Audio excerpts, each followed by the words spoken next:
mode. Welcome to Tobacco Cessation for the Primary Care Provider, a Quality Improvement Initiative. This is brought to you by the Illinois Academy of Family Physicians and the Illinois chapter of the American Academy of Pediatrics. My name is Susanna McCauley. I'm a pediatric pulmonologist at Lurie Children's Hospital in Chicago. And this presentation was developed by a team including Dr. Sachin Dixit, Wayne Franklin, Karan Joshi, and myself. These are our faculty disclosures, and all of the faculty have been queried, and they are on this slide. The sponsors for this program are the Illinois Academy of Family Physicians and the Illinois chapter of the American Academy of Pediatrics. These are both accredited by the Accreditation Council for Continuing Medical Education, and this participation in this webinar will give you one AMA Category 1 credit.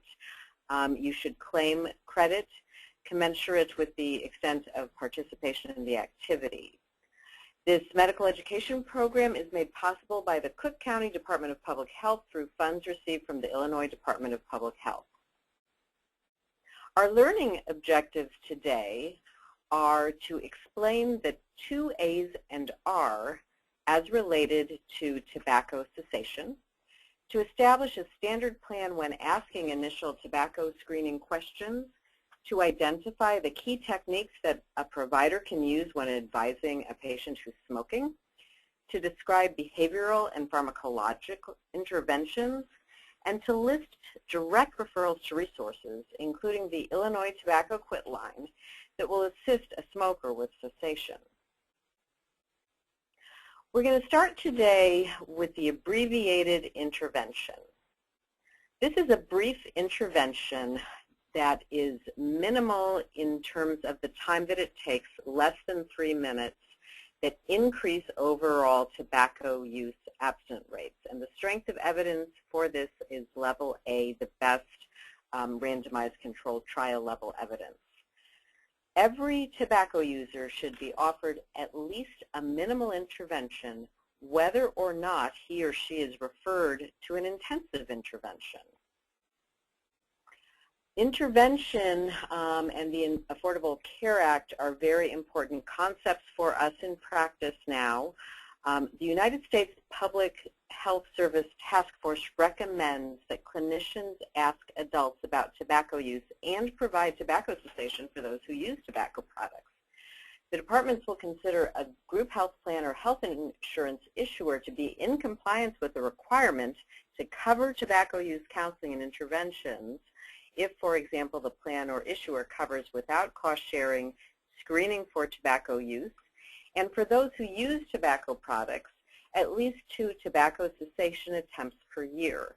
For this purpose, covering a cessation attempt includes coverage for 4 tobacco cessation counseling sessions of at least 10 minutes each, and that can include telephone counseling, group counseling, and individual counseling without prior authorization, and all Food and Drug Administration approved tobacco cessation medications, which include both prescription and over-the-counter medications for a 90-day treatment regimen when prescribed by a healthcare provider without prior authorization.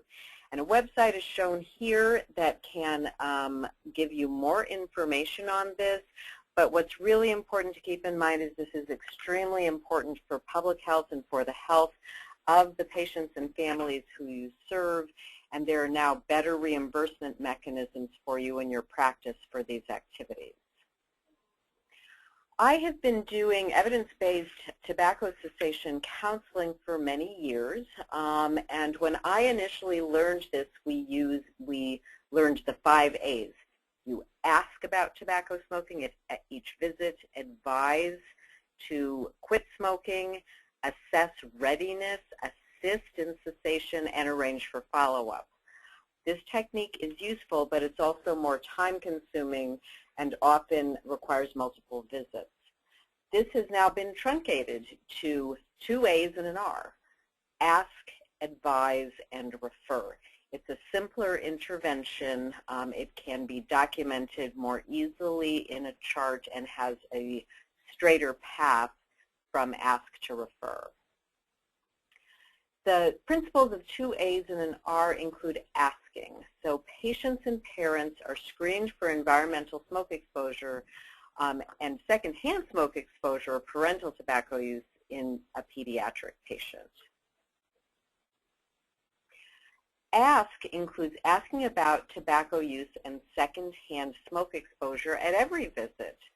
Some parents who do not smoke will start smoking. Some people who have been past smokers will start again. So it's very important to make this routine at every visit. Use standard documentation and make asking a consistent part of your practice. When you ask, you want to be direct, not ask leading questions. So do you smoke? Does anyone in your home use cigarettes or other tobacco products? And ask them clearly, does anyone ever smoke in your home? Is your child ever exposed to cigarette smoke? By being direct, you're more likely to get a clear, concise answer early in the visit. Explore the answer. How much do you smoke? Does anyone in your home use tobacco? Don't judge. Be aware of your tone of voice and your body language. Choose your words carefully. The second A in 2 A's and an R is advise. Patients and parents of patients receive counseling on importance of quitting for overall health and the health of children and adults exposed to smoke. The first important concept in advising is to be clear. I advise you to quit smoking. Strongly advise every tobacco user to quit. Quitting tobacco is one of the best things you can do for your health. I strongly encourage you to quit. Are you interested in quitting? And then provide information about cessation to all tobacco users. Behavioral and pharmacologic therapy are effective, particularly if used together, and it's important for people to know this, no matter what stage of tobacco cessation they're in. When you advise, you want to personalize it. Indicate that you care about the person, about their health, about their family's health. Discuss the health, financial, or cosmetic benefits of quitting, depending on the person who you're advising. Emphasize the impact of the patient, child, or family.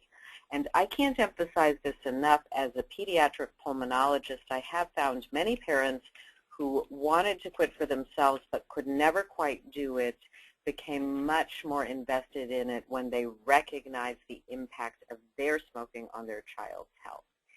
And you want to use a positive approach.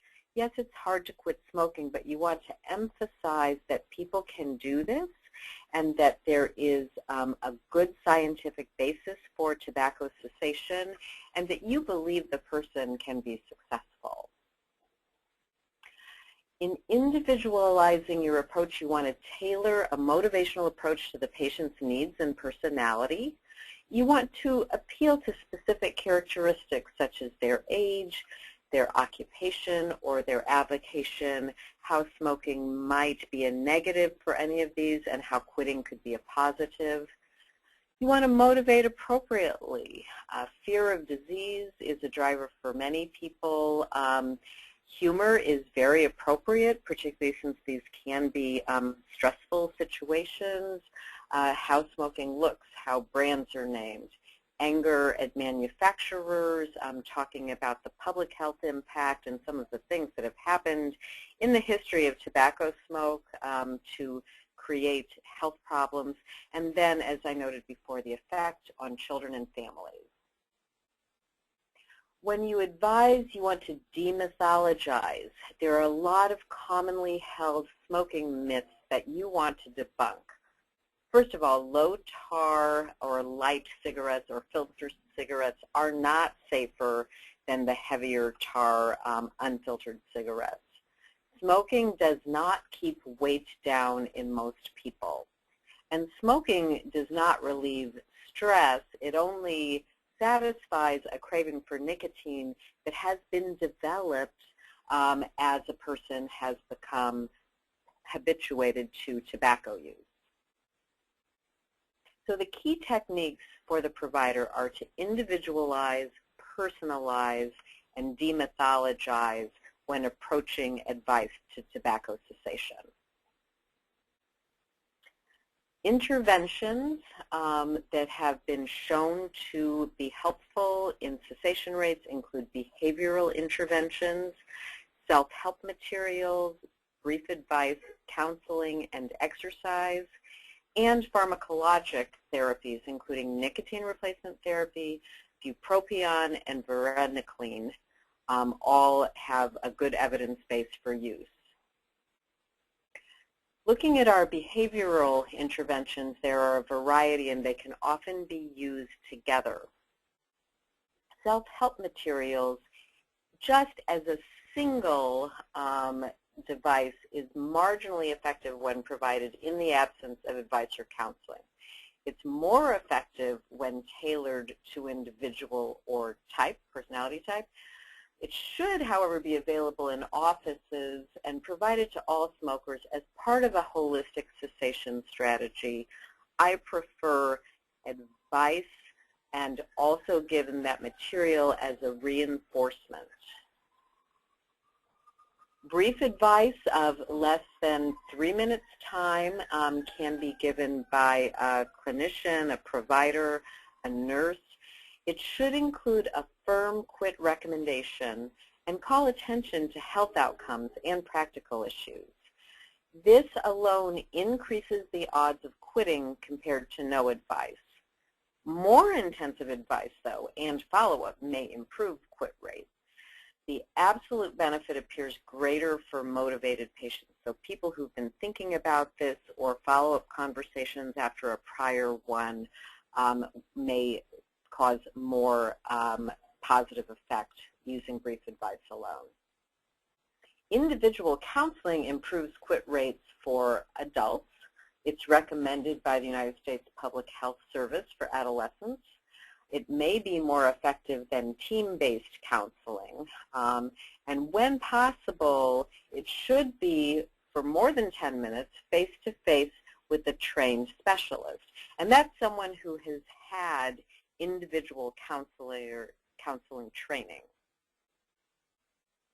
Elements of a counseling intervention should include discussion of previous quit experiences because most smokers have tried to quit in the past.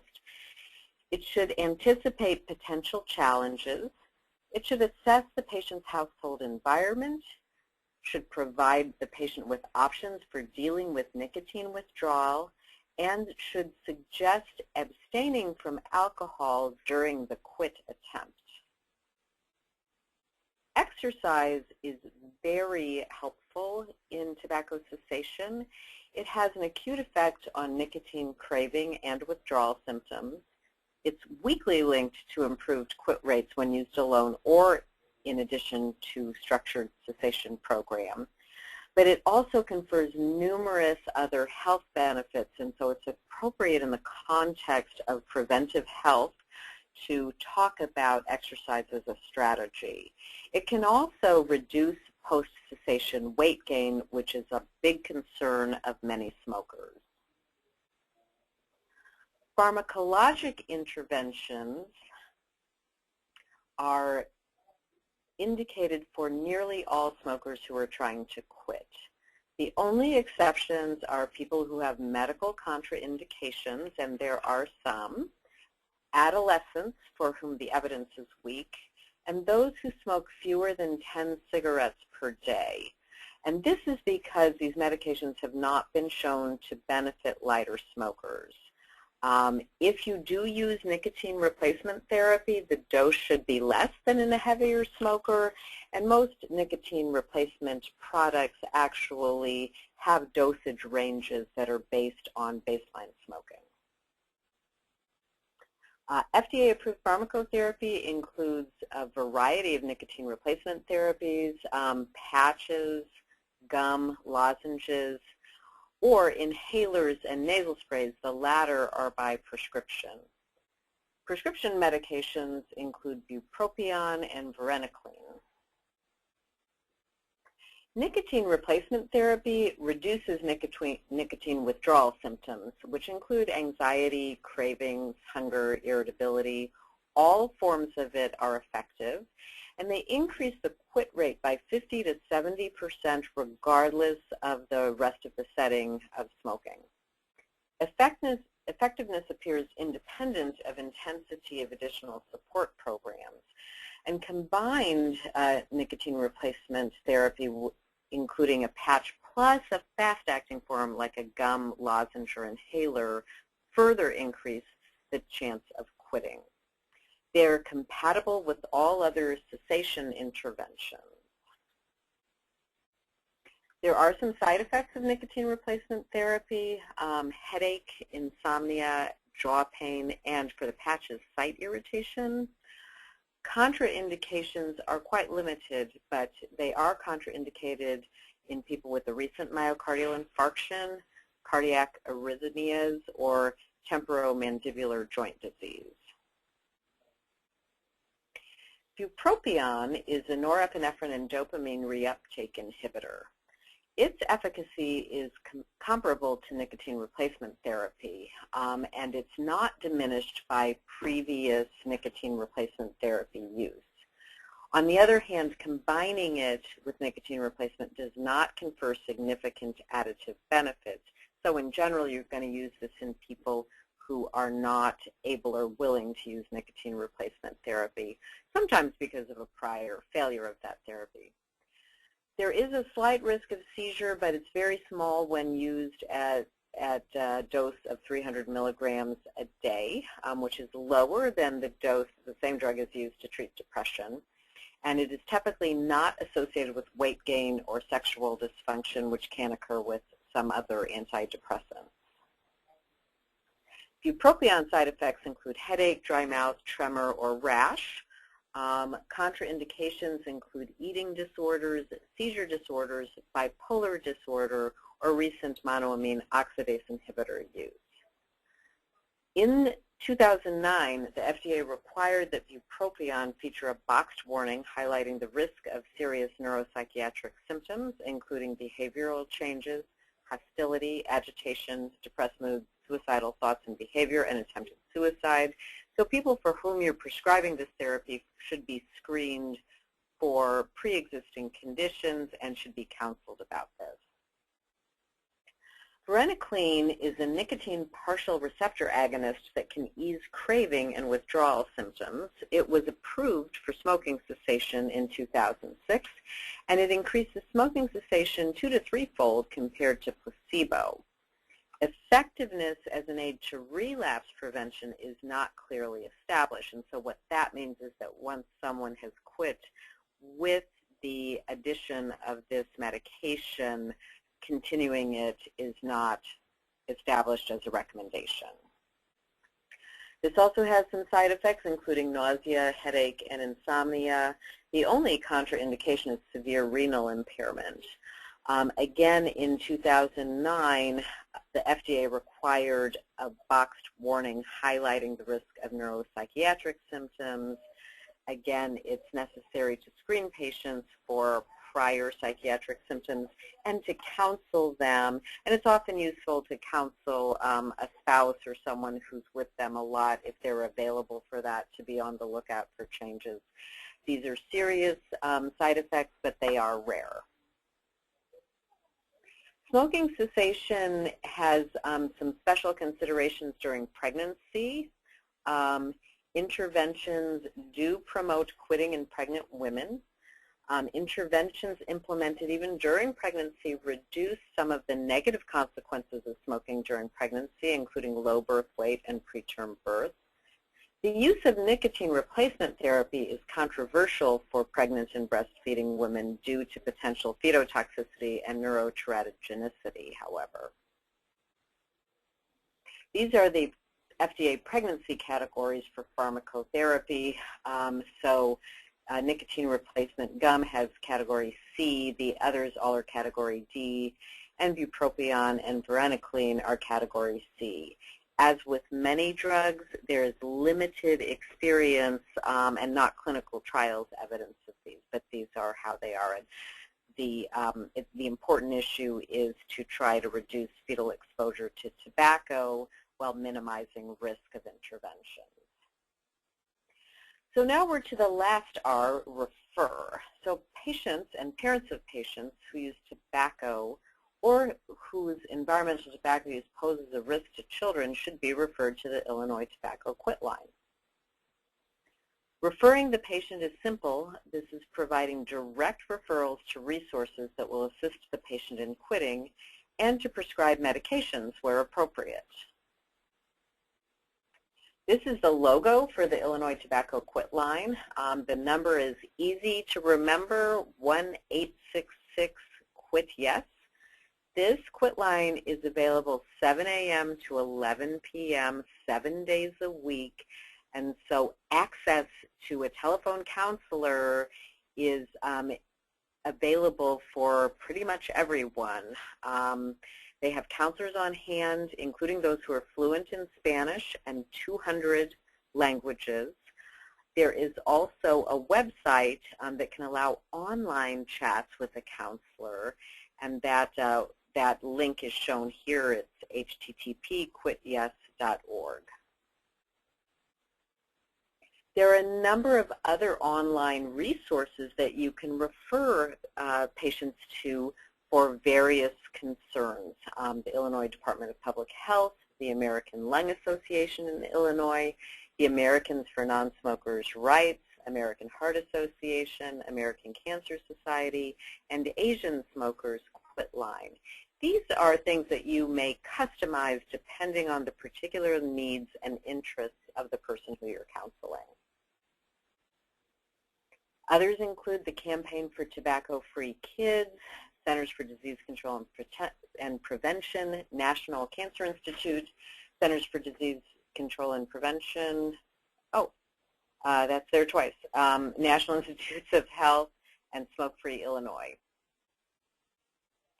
So now let's move on to some case studies looking at tobacco cessation interventions.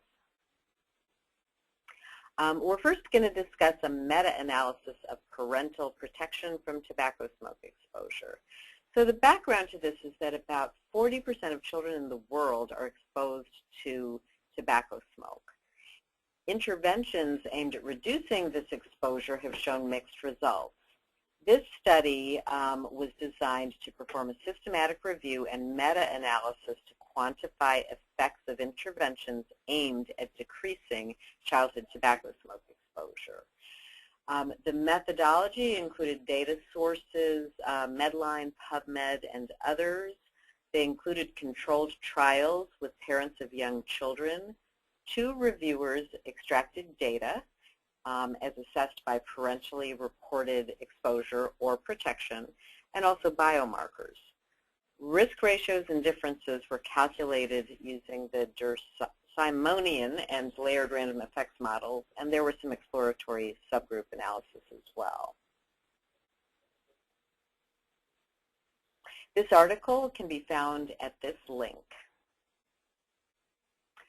Another article is on effectiveness in smoking cessation, a systematic review and meta-analysis. Smoking is still the leading preventable cause of premature death. Several pharmacologic interventions exist to aid smokers in cessation. We've discussed those earlier in this session. The authors here aim to assess their relative efficacy in smoking cessation by conducting a systematic review and meta-analysis. They looked at 10 electronic medical databases and selected randomized controlled trials evaluating interventions for smoking cessation at 1 year through chemical confirmation, and that means that people were known or proven to be smoke-free. The primary endpoint was smoking cessation at 1 year. There were a number of secondary endpoints, including short-term smoking cessation adverse events. So they performed random effects meta-analysis and meta-regression and compared treatment effects across interventions using head-to-head trials.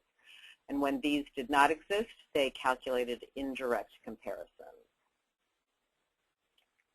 They identified 70 trials of nicotine replacement therapy versus control at 1 year, and the odds ratio was 1.71 with a highly statistically significant confidence interval. And this was consistent when examining all placebo-controlled trials, and that included gum or a patch. Nicotine replacement also reduced smoking at 3 months. The bupropion trials were also superior to controls at 1 year and at 3 months. And then there were 2 trials that evaluated the superiority of bupropion versus nicotine replacement therapy at 1 year. Varenicline was superior to placebo at 1 year and also at 3 months. 3 randomized controlled trials evaluated the effectiveness of varenicline versus bupropion at 1 year and at approximately 3 months.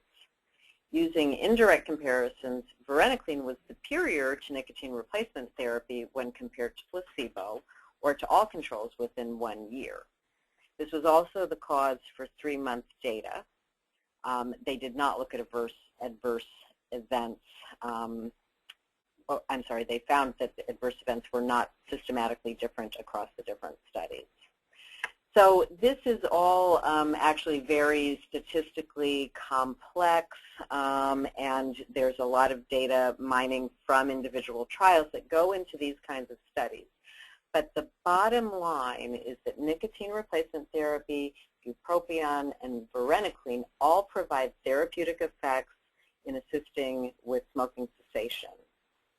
Direct and indirect comparisons do identify a hierarchy of effectiveness, and the article, again, is here as a link to refer to, but basically all of them are superior to placebo.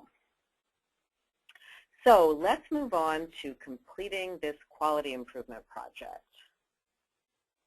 We have developed some aims for participating providers who will create a system to screen and identify patients at risk from environmental tobacco use, counsel patients at risk, advise the patient to quit, and refer to the Illinois Quit Line, such that 90% of patients or parents of patients are screened for environmental tobacco smoke exposure and secondhand smoke exposure or parental tobacco use if a pediatric patient.